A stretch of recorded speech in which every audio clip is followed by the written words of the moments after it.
बहुत समय पहले की बात है। काशीपुर नाम के गांव में आरामदास नाम का एक आदमी रहता था।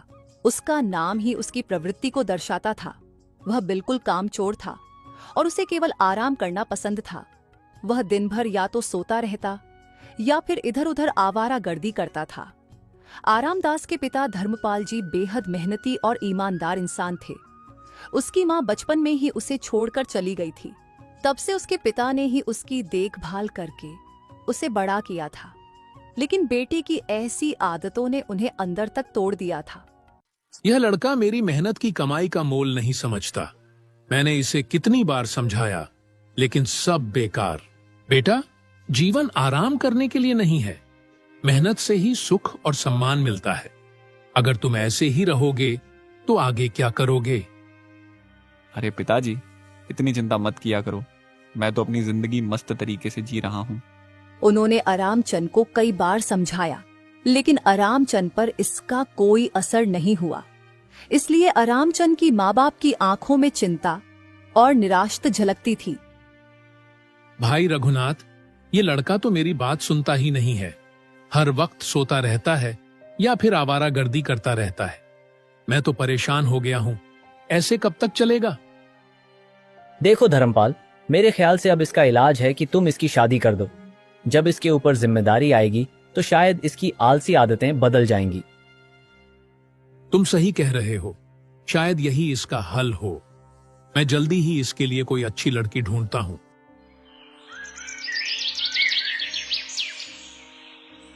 कुछ ही दिनों में धर्मपाल जी ने सुषमा नाम की लड़की से आरामदास की शादी तय कर दी। सुषमा बहुत ही सुंदर और मेहनती लड़की थी। सुषमा जैसी लड़की के आने से मुझे पूरा यकीन है कि आरामदास का आलस्य दूर हो जाएगा। अब वो जिम्मेदार बनेगा।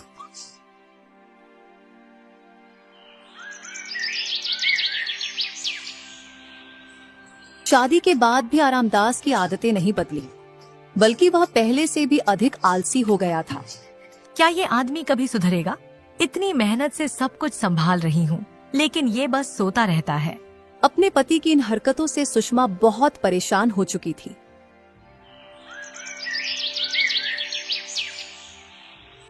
एक दिन सुषमा ने अपने ससुर धर्मपाल जी के सामने अपनी परेशानी रखी। मैंने आज तक आपके सामने कुछ नहीं कहा क्योंकि आप घर के बड़े हैं, लेकिन अब मैं मजबूर हो गई हूँ। आपने अपने उस आलसी और निठल्ले बेटे की शादी मुझसे कर दी। उसने मेरी जिंदगी बर्बाद कर दी है। बेटी, ऐसा क्यों कह रही हो? क्या हुआ? वो कुछ करता धरता नहीं है, सारा दिन घर में पड़ा रहता है। आपको क्या लगा था कि सिर्फ शादी कर देने से वो सुधर जाएगा? उसने मेरी जिंदगी का चयन छीन लिया है। बेटी, लेकिन तुम चाहती क्या हो? मैं चाहती हूँ कि वो कोई काम करे, अपनी जिम्मेदारी समझे। बेटी, वो तुम्हारा पति है। तुम उसे प्यार से समझाओ, शायद वो बदल जाए। मैं तो समझा समझा कर पागल हो चुकी हूँ। वो मेरी सुनते ही कहाँ है। सारा दिन बस घर में पड़े रहते हैं या पागलों की तरह इधर उधर घूमते रहते हैं।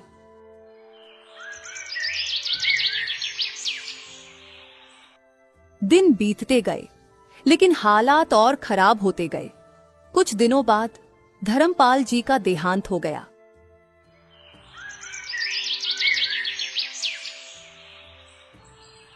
उनके जाने के बाद आरामदास को और भी छूट मिल गई, क्योंकि अब उसे कोई कुछ कहने वाला नहीं था। एक दिन आरामदास खाट पर लेटा हुआ आराम कर रहा था। उसे इस तरह आराम करता देख सुषमा का गुस्सा 7वें आसमान पर पहुंच गया। आपको शर्म नहीं आती? पूरे गांव के मर्द सुबह उठते ही अपने अपने काम पर चले जाते हैं। उनकी पत्नियां चैन से जीती हैं, लेकिन मैं जब से इस घर में आई हूँ, एक पल के लिए भी सुकून नहीं मिला। अरे कैसी बातें कर रही हो सुषमा? तुम जानती हो मैं कब से काम की तलाश कर रहा हूँ, लेकिन जहां भी जाता हूँ वहां छोटे मोटे काम ही मिलते हैं, और छोटे मोटे काम करना मुझे पसंद नहीं है। अरे मैं करूं तो कोई बड़ा काम करूंगा। बड़ा काम तुमसे होगा नहीं, और छोटे काम तुम करना चाहते नहीं। आखिर करना क्या चाहते हो? अरे भाग्यवान, कुछ दिनों की बात है। देखना, एक दिन मैं बड़ा आदमी बन जाऊंगा। नौकर मेरे आगे पीछे घूमेंगे। बस भी करो। तुम तो बच्चों की तरह बहाने बनाते हो। तुम मेरे पति हो, लेकिन पति वाली कोई बात है ही नहीं तुम में।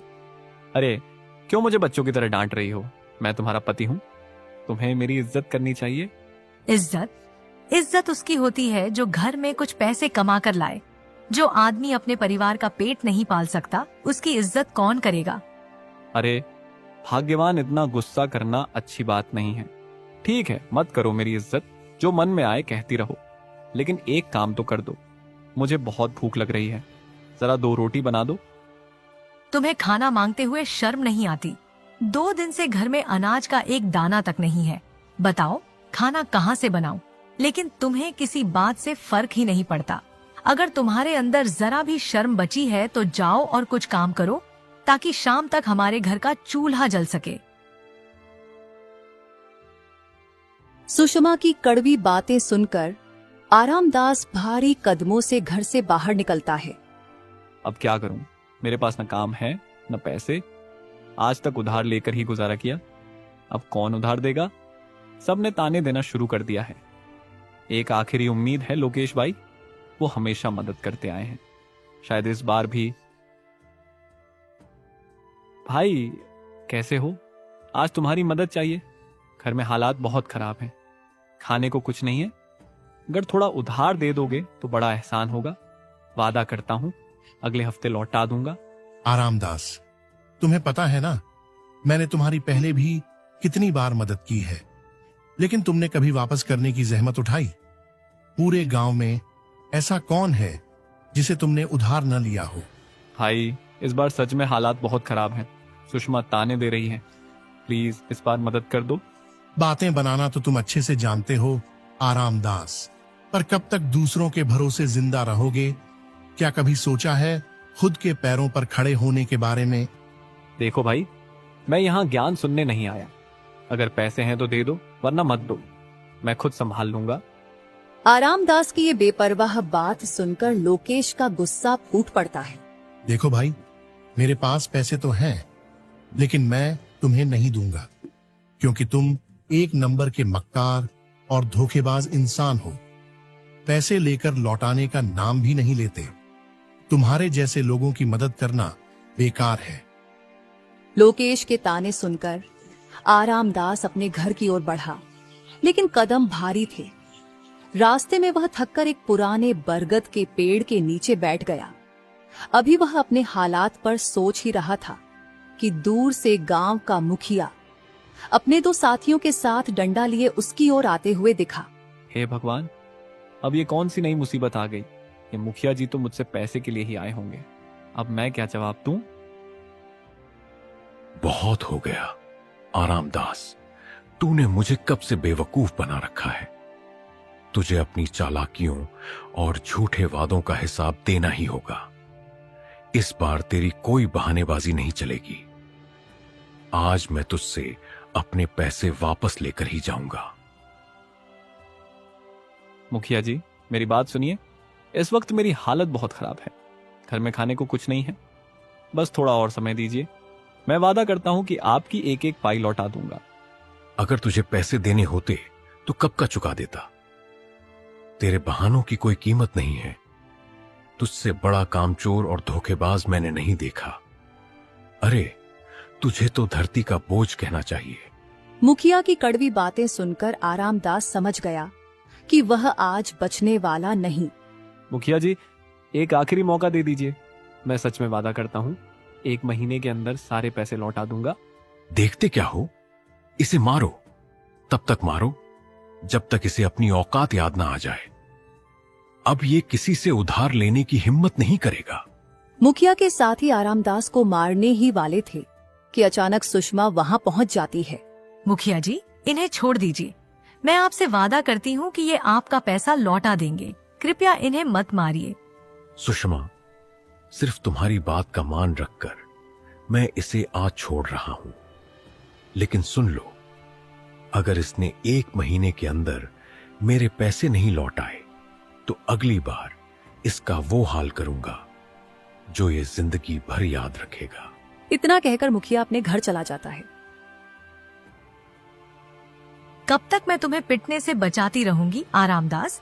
अगर तुमने 1 महीने के अंदर पैसे नहीं लौटाए तो मुखिया तुम्हारी हड्डी पसली तोड़कर रख देगा। सुषमा सही कह रही है। अगर मैंने पैसे नहीं लौटाए तो मेरी हालत बुरी हो जाएगी। लेकिन पैसे कहां से लाऊं?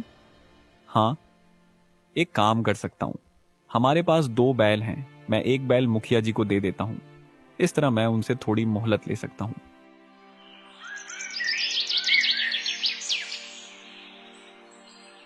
अगली सुबह आरामदास एक बैल की पेशकश करने के लिए मुखिया के घर पहुंचता है। मुखिया जी, मैं आपके पैसे नहीं लौटा सकता क्योंकि मेरे पास पैसे नहीं हैं। लेकिन मेरे पास 2 बैल हैं। मैं आपको एक बैल दे देता हूं। जब मेरे पास पैसे होंगे तो मैं अपना बैल वापस ले जाऊंगा। अरे वाह, आज तूने काम की बात की है। जा, अपना बैल ले आ। मुखिया जी, बैल भारी है। आप अपने किसी आदमी को मेरे साथ भेज दीजिए, वो बैल लेकर आ जाएगा। मुखिया अपने एक आदमी को आरामदास के साथ भेजता है। आरामदास अपने बैल में से एक बैल उसे सौंप देता है। बैल लेकर मुखिया का आदमी वापस लौट उसके बाद आरामचंद अपनी पत्नी सुषमा के पास जाता है। सुषमा, आज मैंने मुखिया जी का सारा कर्ज चुका दिया है। अब वो कभी हमारे दरवाजे पर नहीं आएगा। लेकिन तुम्हारे पास तो पैसे नहीं थे, फिर तुमने मुखिया जी के पैसे कैसे दिए? सुषमा, मैंने अपना एक बैल मुखिया जी को दे दिया, उनके कर्ज के बदले। अब हमारी जिंदगी से उनका झंझट हमेशा के लिए खत्म। क्या तुमने बैल दे दिया और तुम इसे समझदारी मान रहे हो? क्यों? इसमें क्या गलत किया?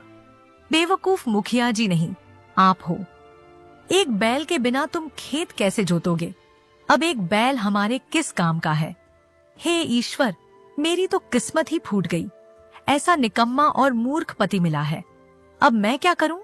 सुषमा, मुझसे बहुत बड़ी गलती हो गई। ये तो मैंने सोचा ही नहीं कि एक बैल के बिना हमारा गुजारा कैसे होगा। मुझे कुछ नहीं पता। मुझे मेरा बैल वापस चाहिए। किसी भी तरह मुखिया जी से जाकर बैल वापस लेकर आओ, अभी के अभी।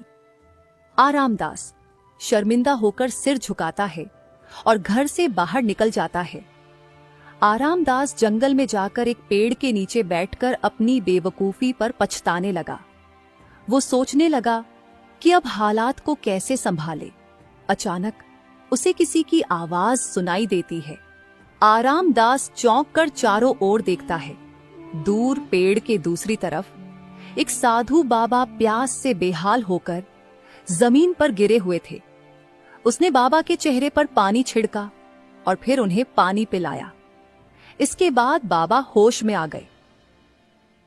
धन्यवाद बेटा, तूने मेरी प्यास बुझाई। अब सुन, मैं जानता हूं कि तुझे कौन सी परेशानी सताती है। बाबा, आप मेरी परेशानी कैसे जानते हैं? बेटा, मैं तेरी परेशानी का कारण जानता हूं। गांव का मुखिया तेरा एक बैल ले गया है। तूने गांव वालों से कर्ज बहुत ज्यादा ले रखा है।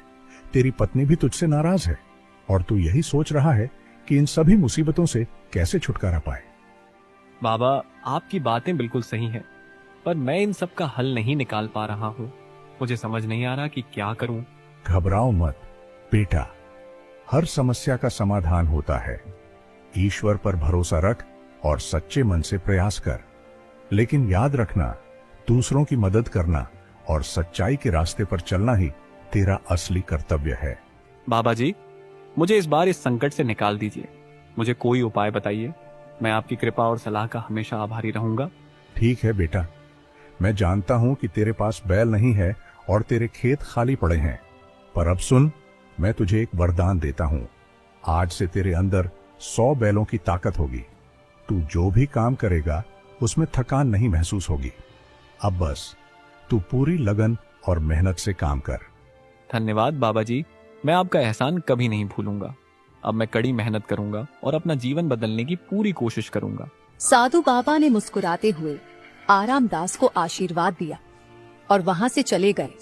आरामदास भी अपने भीतर नई ऊर्जा और उम्मीद के साथ वहां से चल पड़ा।